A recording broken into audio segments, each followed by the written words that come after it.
Secretary of State Rex Tillerson just refuted stories that he was so upset with the president he was contemplating quitting, even after the commander-in-chief undermined him on Twitter about North Korea. We'll take a look at that, plus the president's trip to Las Vegas. Then a constitutional law professor joins us to take a look at some very significant Supreme Court cases that could have a huge impact on our country. The High Court session just getting started, and it's a full docket. And our legal panel joins us, as they do every Wednesday, to take a look at tonight gun laws in the wake of Las Vegas's massacre and whether or not the shooter's girlfriend could be in big trouble with the law.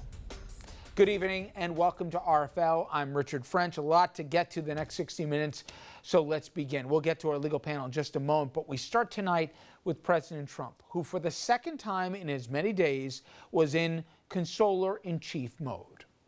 President, he visited Las Vegas, meeting with the victims, praising the doctors who treated them, and met with the Las Vegas PD.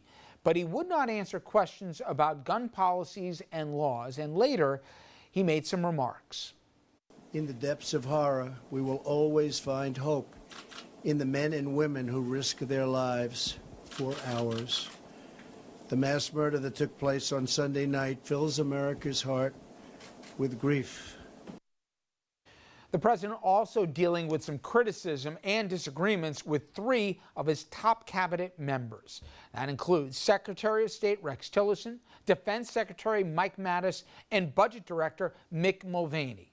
Now, for the details and the president's responses, let's bring in our senior political correspondent, Andrew Whitman. And Andrew, this apparently was more than just a little tiff. This thing got pretty heated. Yeah, and when you consider how Trump presses people who criticize him or undermine him, who are not part of his inner circle, it's really remarkable that you're getting some of these criticisms and reversals of policies from within his own administration. Let's begin with the nation's top diplomat, Rex Tillerson.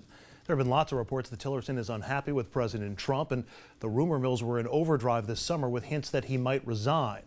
That frustration apparently hit peak levels in July when President Trump spoke to the National Boy Scout Jamboree in West Virginia and turned what is typically an innocuous platform for a president into a political speech focused on health care and his political opponents. Tillerson, after that jamboree at a meeting at the Pentagon, reacted, calling the president a moron, as CNN reported, or as NBC reported, Tillerson called Trump an effing moron. Both outlets confirming their reporting today. Now, today, responding to those reports, Tillerson called an impromptu press conference. First, he rejected claims that he was considering resigning. There's never been a consideration in my mind to leave. I serve at the appointment of the president, and I'm here for as long as the president feels I can be useful to achieving his objectives. Later, Tillerson was asked about those moron quotes, and Tillerson did not refute the quote or claim it never happened.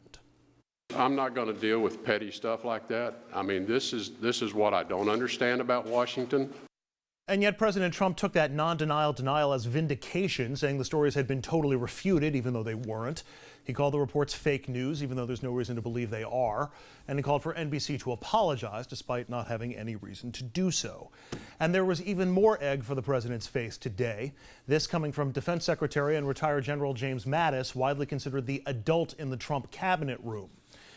Yesterday, Mattis praised the nuclear deal with Iran and suggested the U.S. continue to deal with the deal, to monitor Iran's nuclear program. Trump constantly rails against the deal, calling it a disaster, a view his defense secretary appears not to agree with.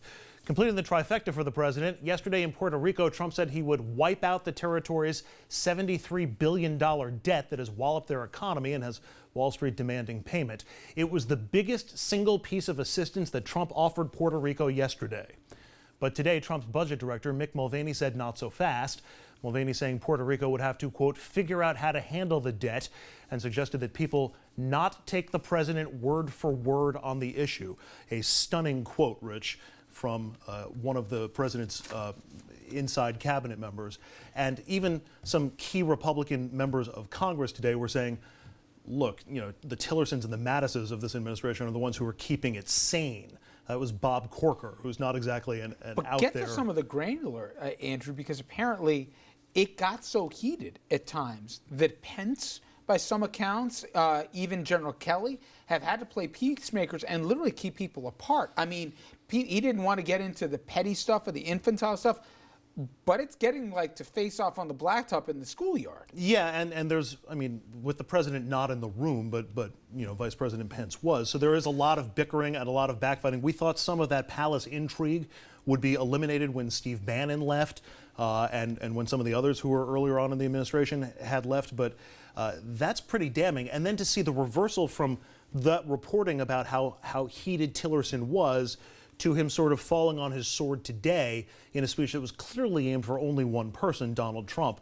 a remarkable 180 from the Secretary of State. Now, beyond the infighting and the palace intrigue, as you said, there's the issue of Puerto Rico. Now, the president might have gone yesterday, he might have thrown and tossed out the toilet paper and paper towel, and if you didn't see the video, I'm being literal right now to the folks, and he said everything's great. He stayed in San Juan, or one of the only 4 or 5% of the island that actually has power. There's a humanitarian crisis unfolding right now, and while people debate what we will and won't wipe out of the debt, there's real considerations and concerns. We don't have the luxury of time here, and not everyone's convinced that we've made the full-throated commitment that we did in Florida and Texas and everything else.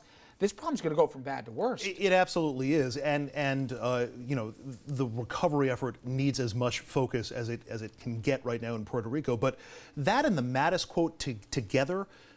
We talk about Wall Street wanting certainty when it comes to business deals.